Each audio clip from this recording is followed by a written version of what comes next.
Nou, het is niet altijd consequent. Hè? Ik bedoel, als iemand een paas achter zijn rug omgeeft in zijn dunken, dan is staat iedereen te juichen en is alles prima. En de volgende keer dan doe je het nog een keer. En dan, dan word je gewisseld. Dus dan zou je ook gewisseld moeten worden. Ik heb een coach gehad die zo consequent was. Dat zou je niet geloven. Schreeuwende boot, dat zien we niet zo vaak. Take your time roept hij, neem je tijd in de aanval. Maar dat doet Favors niet als het gaat om Leeuwarden. Maar die gaat naar 6 punten. En nog alweer de 7e 3 punten van de ploeg uit Leeuwarden. Groningen stelt er daar 6 tegenover. Hè. 13 3 punten hebben we al gezien. Opland gaat naar buiten, naar Buchanan. Die had nu even geen ruimte voor het schot. Leggins terug naar Buchanan, die wel heel ver weg staat. En dan een loopovertreding tegenkrijgt van scheidsrechter Toemeugte. Hinsen komt alweer. Ja, over consequente coaches. Ik had een Amerikaanse coach, Tom Quinn. En ik had nummer 4. En nummer 4 loopt de fastbreak aan de rechterkant. Dus ik liep een keer een fastbreak aan de linkerkant. Kreeg de bal, dunkte en werd gewisseld. Omdat ik als 4 aan de verkeerde kant een fastbreak liep. Dus over consequente coaches. Er zijn heel erg consequente coaches. Ik kan maar één ding zeggen. Gaan we nog aan de goede kant lopen? Zo moet je erop zeggen. Die coach moet weg dan. Idioot. Dat is duidelijke taal. Missen alweer van Leeuwarden. Terwijl Woods naar de kant verdween. En Leggins ook. En alweer gewisseld zijn door Heine en Hinsen. Zo snel gaat het. Buchanan bleef staan. Daar is Darnell Hinsen dreigt.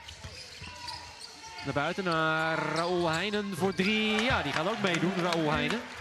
Missen de laatste wedstrijd door een Charlie Horse. Knietje in het bovenbeen. Dat kan pijnlijk zijn. Buchanan geeft trouwens aan dat hij gewisseld wil worden. Die kan niet meer. Die heeft er ergens last van. Maar niemand ziet het.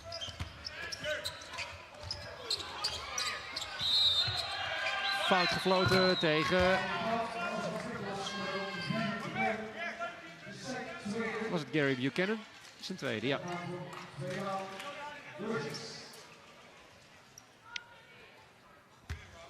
Hij gaf 2 keer duidelijk aan dat hij gewisseld wilde worden, maar hij gaat door.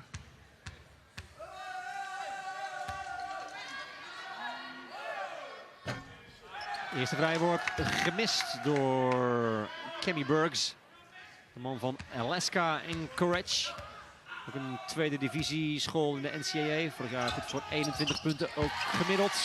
Net als Dix op zijn college.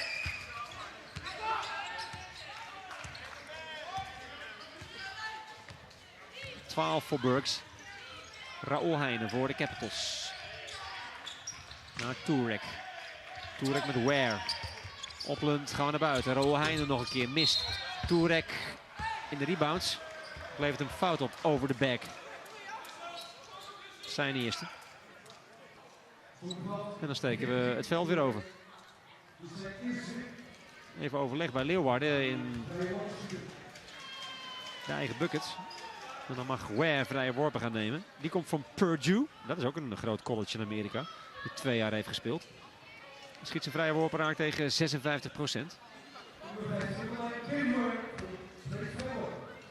Is de langste man met 2,6 meter. Nee, dat is niet waar, want Daniel Russ is nog 1 centimeter langer. De man die al snel tegen 3 fouten aanliep. Ja, nou, ondanks zijn grootte heeft hij nog maar 3 rebounds. Dat had het meer kunnen zijn. Nu wel 4 punten. Brengt de ploeg weer wat in de buurt van de Groningers. Verschil van 6. Het waren net alweer even 11 ineens.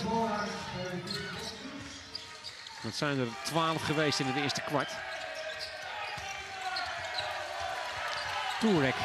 Hinsen dreigt de baseline te nemen. Hij stapt er toch weer uit. Neemt dan de 3 punten. Aanvalsrebounds voor Dan Opland. Ja, je weet het. Dit gaat altijd opbreken tegen Groningen. Is een goede rebounder, Dan Opland. Ja, maar hoe goed je ook rebound als je gewoon uitgebokst wordt, dan kan je helemaal niet rebounden.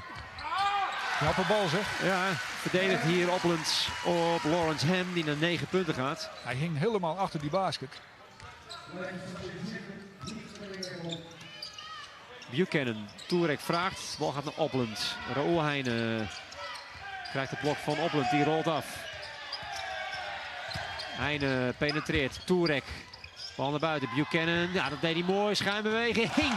En dan zijn volgende 3 punten, 21 punten, 6 3-punten zal voor Gary Buchanan. Moe of niet Kees, hij knalt hem er weer in hoor. Hij was niet moe, hij had net last van een blessure. Hij gaf 2 keer heel duidelijk aan dat hij gewisseld wilde worden, maar ik denk dat hij dat het toch weer beter is geworden. Nou staat hij te ver van zijn man af. Ja. Over ver gesproken, Ryan Dix gaat naar 13 punten met zijn derde 3 punten. Ja, die schiet ook 3 op 4. Buchanan 6 op 7 3 punten. Dus dat zijn hoge percentages. Maar zo bereiken wij de rust met een hoge score van 50 tegen 44. Met een werkelijke regen aan 3 punten. Waarbij, en ik tel even snel, Groningen voor 8 exemplaren tekent. 6 van Gary Buchanan. En aan Leeuwardense zijde ook, ook 8 3 punten. Dat op staan ze gelijk. Dit is de kleedkamer van Woon Aris. Die in Ryan Dix met 13 punten hun topscorer hebben. Nou, een ruime kleedkamer met voor iedereen een mooi plekje. Nederlander Rick van der Nes. Stefan de Jager, die we nog niet in actie hebben gezien. Daar zit Merlijn van der Meulen. En dat is Ryan Dix, de topscorer bij Leeuwarden. En de geblesseerde Erik Schuur. Volgende week misschien weer van de partij.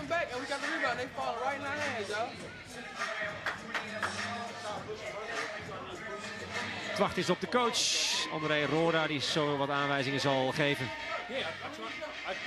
Hier laten we het even bij. Maar we gaan natuurlijk gewoon vrolijk door met basketbal in de pauze. Want u kunt gaan kijken naar de hoogtepunten uit de NBA van afgelopen nacht. Tot zo.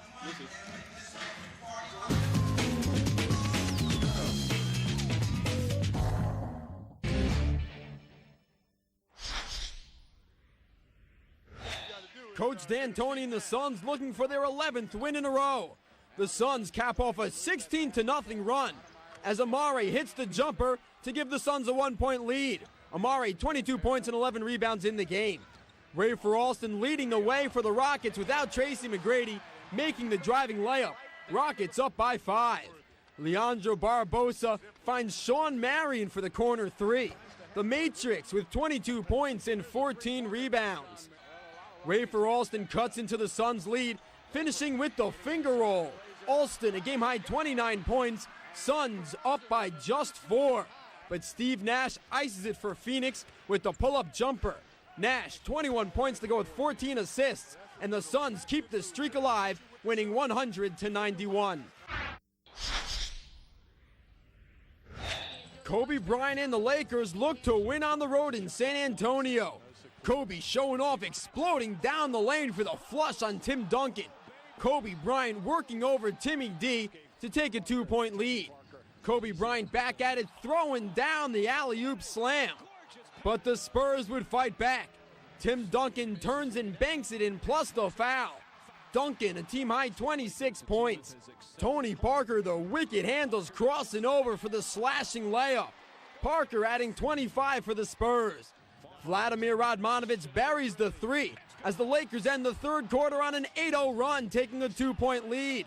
Manu Ginobili the steal, and going the other way for the one-hand slam. That cut the Laker lead to 3. After the Spurs tied at 92, Kobe Bryant sinks the jumper for 2 of his game-high 32 points. The Spurs need a stop, but Ronnie Turioff puts it away with the runner off the glass. The Lakers with a big road win, 100-96. Chauncey Billups back in action after missing 8 games with a calf injury. Chris Webber receiving a warm welcome in his Pistons debut. Off the pick and roll, C-Webb connects for his first points as a Piston. Detroit up 5 at the break. The Jazz come back to take the lead. Mehmet Okur hanging and hitting. The layup plus the foul. Okur 22 points in the game. Off the give and go, Andre Kirilenko with the slam. Jazz up 6. The Pistons cut into the lead. Chauncey Billups to drive inside the reverse plus the foul. 26 points in his return. Under a minute left. Deron Williams buries the 3. A career-high 31 points for Williams as the Jazz take a 4-point lead. The Pistons respond. Lindsey Hunter for the triple to cut the lead to 1. Now a last chance for Detroit, still down 1. Chauncey Billups can't get it to go, and the Jazz stop the slide, winning 100-99. Pau Gasol and the Grizzlies aiming to end the 3-game skid. Grizzlies come out strong. Pau Gasol spins and slams. Gasol the double-double. 12 points and 12 rebounds in the game. Damon Stoudemire dishing. Rudy Gay dunking. Part of a 15-2 Grizzlies run. Gay finishes with 23 points. Mike Miller, the hot hand for the Grizz, driving inside for the flush. Memphis up 15 at the end of 3. More from Mike Miller, leading the way for the Grizzlies with 30 points, hitting the 3. Grizzlies win going away 118-102. Aris and the Wizards going for their 9th straight home win. Quentin Richardson comes out on fire, making one of his 7 threes, finishing with a game-high 35 points. But this game will go down to the wire. Anton Jamison drives to the basket and hits the floater to put Washington up 1. The Knicks answer. Jamal Crawford spins into the lane for the leaner to take back the lead. The Knicks double Aris, forcing him to give up the ball. Deshaun Stevenson feeds Caron Butler for the slam, and the Wizards edge the Knicks 99-98. The Bobcats welcome the Nets to Charlotte. Late in the first quarter, Cliff Robinson finds Boss John Nockbar for the baseline jumper to beat the buzzer. Nets up 2 after the first. In the second, Vince Carter cuts backdoor and throws down the one-hand slam. New Jersey closes out the half on a 16-3 run. Vinsanity takes over in the second half, flying down the lane for the flush. VC closes it out, draining the fadeaway J over Okafor. Carter a game-high 26 as the Nets beat the Bobcats 92-85. After the trade, the Warriors left with the NBA minimum, just 3 players on their bench. Monta Ellis with the steal, going the other way for the lay-in. A game-high 28 points for Ellis. Corey Maggette gets the steal, leads the break to Quentin Ross for the fast break layup. Ross, a career-high 24 points. Now in the fourth, Warriors a late push. Baron Davis, the reverse layup. Davis 23 points and 8 assists. Less than a minute left, Sam Cassell spins for the bucket. Cassell 23 points and 13 assists. The Clippers take it 115-109. Earl Boykins making his home debut as the Bucks battle the Bulls. Time winding down, Ersan Ilyasova gets the layup to beat the buzzer. Ilyasova scored a career-high 22 points. Down by 6 to start the fourth quarter, the Bulls rally to take the lead as Andres Nocioni sinks the jumper. Nocioni a team-high 21 points. Ersan Ilyasova answers on the other end, cashing a 3. Ilyasova made 4 triples in the game. Off the Ben Gordon steal, he outlets ahead to Kirk Heinrich for the transition layup. Bulls up 6. Chicago puts it away on a 20-3 run in the fourth quarter. Luol Deng with the lay-in, and the Bulls a rare win in Milwaukee, 99-90. The Kings try to stop their 6-game losing streak as they visit the Raptors. Mike Bibby early on driving for the layup. Bibby a team-high 21 points. Coming off the bench, Jose Calderon takes it to the hoop for the bump and the bucket. Raptors up by 3. Chris Bosh gets past the D for 2 of his 20 points on the lane. Raptors up by 5 at the break. Brad Miller finds Ron Artest for the reverse. Kings up 1 at the end of 3. Jose Calderon for another driving layup. The Raptors reserves outscore the Kings bench 50-12. Morris Peterson connects for 3 of his game-high 22. The Raptors stay in first place with the 101-85 win. LeBron James and the Cavs with their 5th stop on a 7-game road trip. Blazers breaking. Sergio Rodriguez to rookie Brandon Roy, who reverses it for the flush. 19 points and 10 boards for Roy. LeBron James powers his way down the lane, flips his over his shoulder and gets it to go. So nice, we check it twice. Unbelievable, amazing from King James. Blazers up big, Zach Randolph leading the way with 26 points. The Blazers blow out the Cavs 94-76. Time for the top 5. Up first, Chauncey Billups. Deel picks the pass away from Williams. Billups a circus shot and a free throw to come. How often do we see that?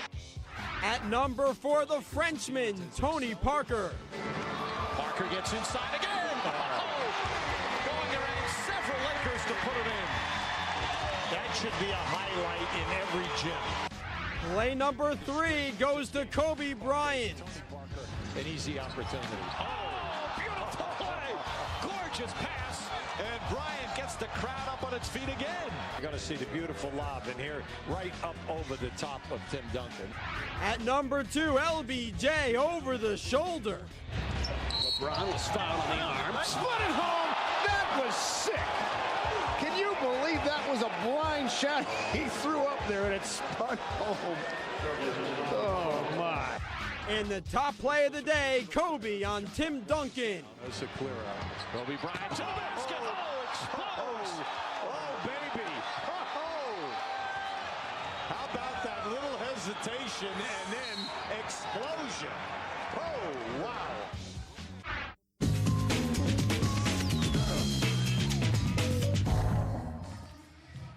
Welkom terug, basketballiefhebbers in Sporthal Kalverdijkje in Leeuwarden in het Hoge Noorden, waar het rust is tussen Woon Aris en de Hanzevast Capitals. 44 voor de thuisploeg, 50 voor de Groningers die in deze Gary Buchanan hun topscorer hebben. Hij wordt behandeld aan zijn knie. Er is nog één wedstrijd elders in de Nederlandse eredivisie en die gaat tussen Rotterdam en Nijmegen. En daar staat het 44-41 in het voordeel van de bezoekers. En we wisten inmiddels al dat Amsterdam tegen Den Bosch is afgelast. Omdat Den Bosch, ja, die kon gewoon niet in Amsterdam geraken. Omdat de hele A2 vol stond, geloof ik, tussen Den Bosch en Amsterdam door de storm. Dan de cijfers van de eerste helft. En wat opvalt is dat beide teams Kees met scherp schieten.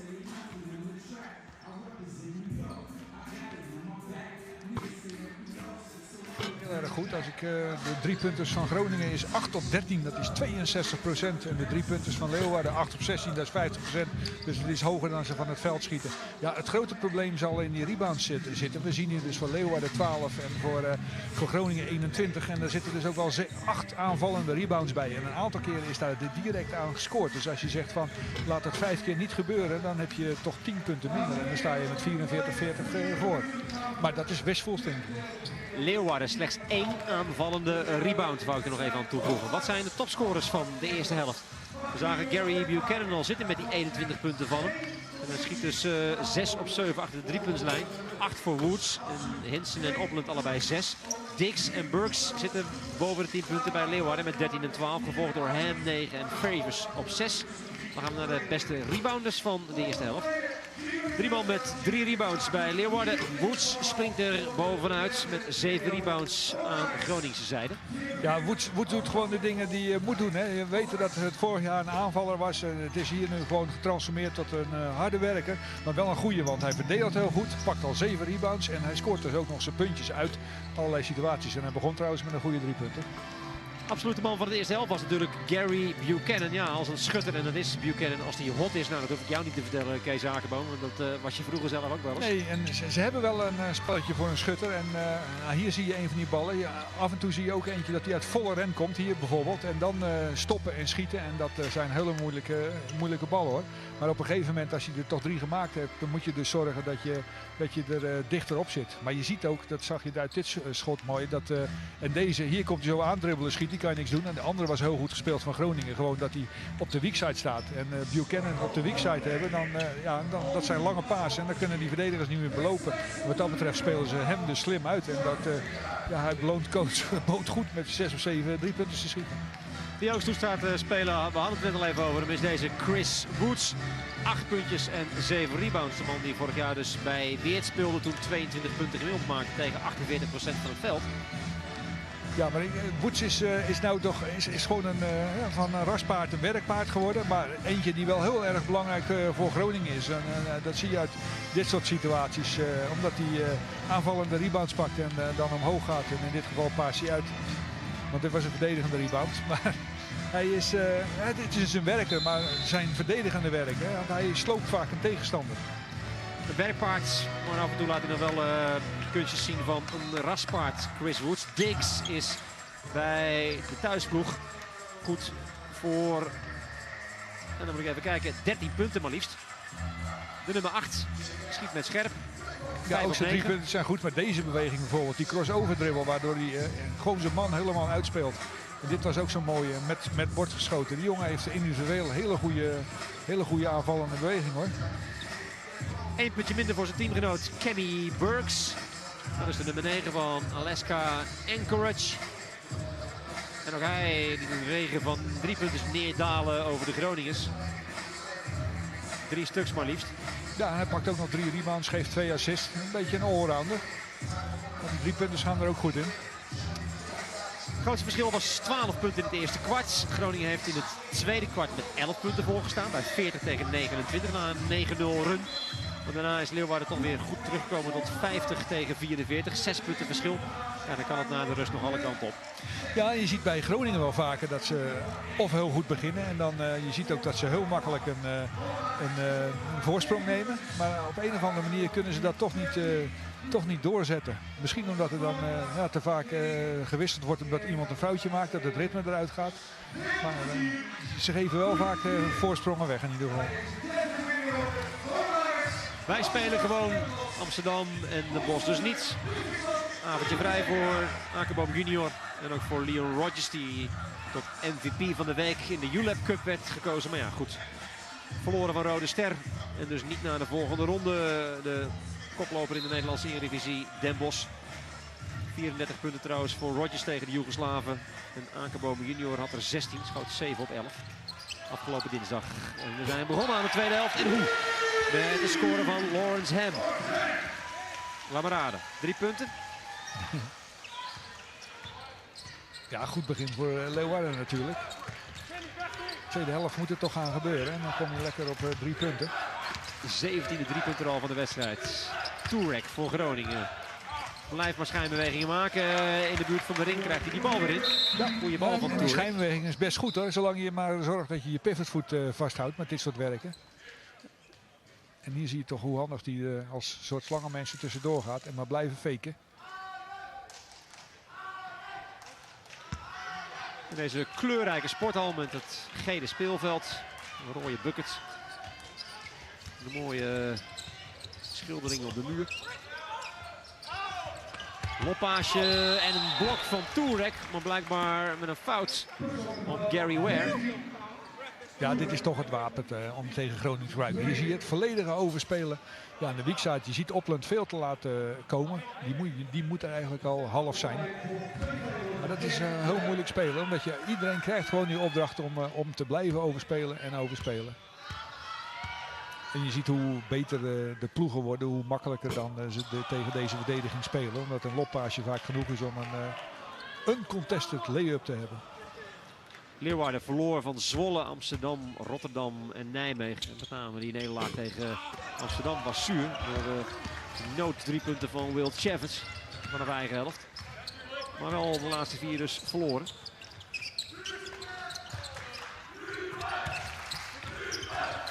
Ware mist de 2 vrije worpen en blijft zo op 4 punten staan. Turek opnieuw voor de Capitals. Ja, hetzelfde recept met hetzelfde resultaat. Gaat naar 8 punten. Ja, ik vond ook dat Turek heel sterk aan de competitie begon. En toen raakte hij een beetje in een dip. Maar inside is het toch best een goede speler. Dat is lopen. Ja. Erik van der Nes komt er blijkbaar mee weg. En Kevin Burks profiteert. Hij gaat naar 15 punten.